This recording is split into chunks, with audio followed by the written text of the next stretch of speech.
Nah, sobat-sobat New Zealand Channel yang mau mendengarkan bagaimana caranya bisa kuliah gratis di New Zealand, kita ikuti wawancara dengan teman-teman kita dari Indonesia ini. Oke, assalamualaikum sobat-sobat New Zealand Channel. Kita jumpa lagi di New Zealand Channel dan kali ini kita ketemu dengan teman-teman yang bisa sekolah gratis ke New Zealand. Gimana caranya ya? Kenalan yuk. Ini namanya siapa nih? Nah, ini Halo, saya Haikal dari UGM. Oh, di UGM ngambil kuliah apa Haikal? Kuliah Jurusannya apa? manajemen. Manajemen. Iya, Sama benar. Saming Haikal. Nama saya Zidan.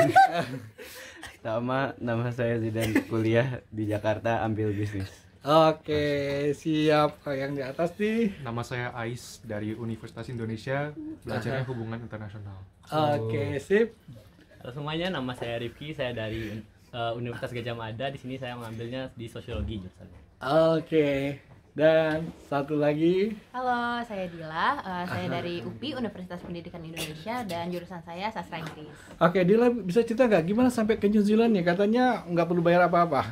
Lewat Iya program nih. apa? Jadi kita tuh di sini dari program namanya ISMA. ISMA itu apa? Indonesia International Students Mobility Awards. Nah, Oke. iya, jadi program itu kita fully funded, belajar selama 1 semester di New Zealand. Kita tuh sekitar 4 bulan di sini.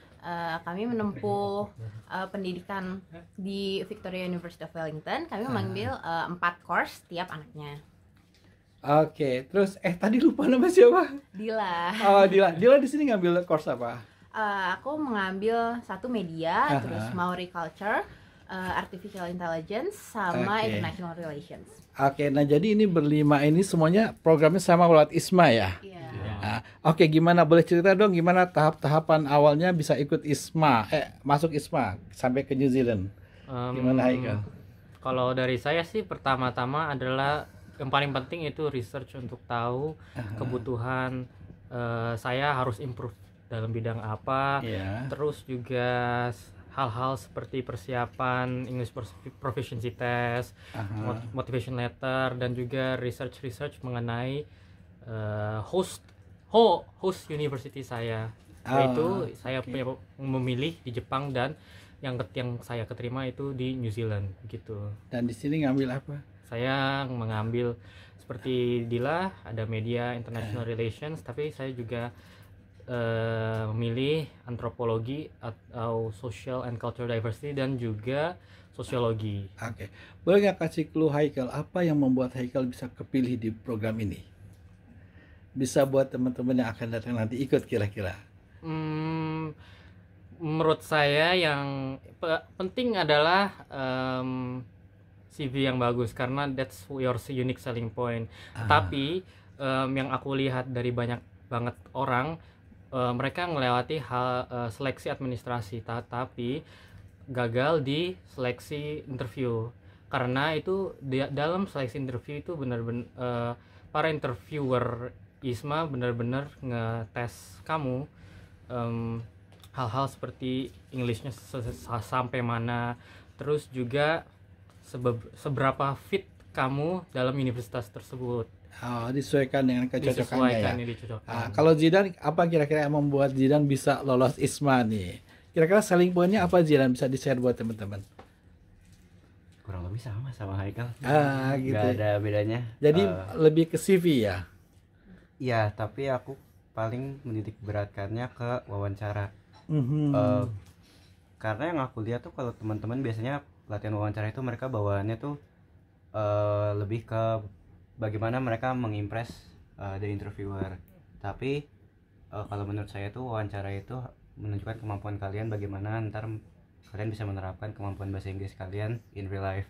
So instead of taking it like a job, just take it as how do you carry on the conversation. Karena kurang lebih banyak banget teman-teman aku yang hanya yang ditanya pertanyaan yang mungkin template gitu, dan ketika ditanya sesuatu yang spontaneous mereka nggak siap. Gitu. Jadi kita harus siap ya dengan berbagai pertanyaan. Nah, kalau teman-teman yang lain gimana nih kira-kira? Ya kalau dari saya sih mungkin banyak faktor X juga yang nentuin apakah bisa lulus masuk jadi award di ISMA atau enggak. Nah, untuk menghadapi faktor X itu, kalau saya sendiri menghadapinya dengan banyak berdoa dan juga banyak melakukan persiapan. Dan yang paling penting juga minta doa restu dari orang tua sih kalau dari saya terpenting, karena banyak banget hal-hal yang pas persiapan kemarin itu sebenarnya mungkin saya kurang siap, tapi karena kondisinya itu membuat saya mungkin tetap lanjut, akhirnya tetap bisa masuk ke Victoria University. Jadi paling penting menurut saya itu restu dari orang tua. Waduh, mantap. Nah ini dari Padang nih. Gimana ceritanya? Kalau menurut saya mungkin sama kayak Zidan tadi itu, yang salah satu yang paling penting itu adalah wawancara sendiri. Jadi saya sendiri juga pas wawancara itu ada sedikit kendala pada saat proses wawancara, namun karena saya tetap confident dalam hal wawancara, dan menurut saya itu jadi hal yang cukup penting dan substansial bagaimana saya bisa lolos tahap wawancara tersebut. Jadi seperti yang disebutkan teman-teman sebelumnya, kita memang satu yang krusial itu dalam seleksi ISMA itu adalah dalam tahap wawancaranya sendiri. Oke, ngomong-ngomong nih guys, kan katanya ini kan sekolah gratis ke New Zealand. Apa benar sih ikuti program ini kamu semua gratis tanpa mengeluarkan biaya pun dari pribadi? Gimana ceritanya? Nah iya benar sekali. Jadi kami yang biaya pribadi itu paling hanya paspor ya. Bagi yang belum punya paspor itu harus buat paspor dulu. Kami dari visa, tuition fee, flight, sampai ada perjalanan domestik juga kami ditanggung semuanya oleh ISMA. Jadi sama sekali nggak perlu bawa uang ekstra ya? Iya, kami juga diberi living allowance setiap bulannya, dan living allowance ini udah bisa mencakup dorm, makan juga, dan ada sisa sedikit kalau misalkan mau jalan-jalan. Asik. Boleh dong cerita kira-kira living allowance-nya berapa tuh dapetnya? Bisa di-share nggak buat teman-teman roughly kira-kira? Menurut saya sih jika dalam hal living allowance akan disesuaikan pada di mana Anda akan ditempatkan.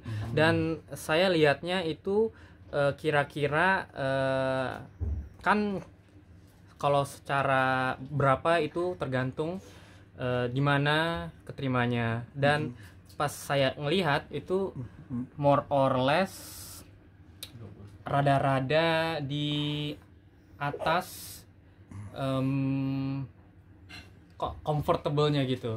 Jadi kita ada kayak semacam ada kayak minimum wage-nya di New Zealand. Mungkin itu rata-ratanya sedikit di atas agar kita juga bisa di atas UMR ya? Ya UMR, di atas UMR di mana kita ditempatkan gitu. Kalau Rafli kira-kira berapa? Kalau supaya jelas aja lah, kira-kira berapa dapatnya? Kalau untuk kita di Wellington itu kita diberikan oleh ISMA 2.200 NZD per bulan. Jadi itu sekitar 21 juta rupiah per bulan untuk living allowance, ditambah dengan ada 2.200 lagi untuk kita starting allowance. Jadi kami di sini selama 4 bulan itu diberikan 5 kali 2.200 NZD untuk biaya jajannya dan biaya membayar asrama. Gitu. Jadi itu cukup tuh ya buat selama di Wellington?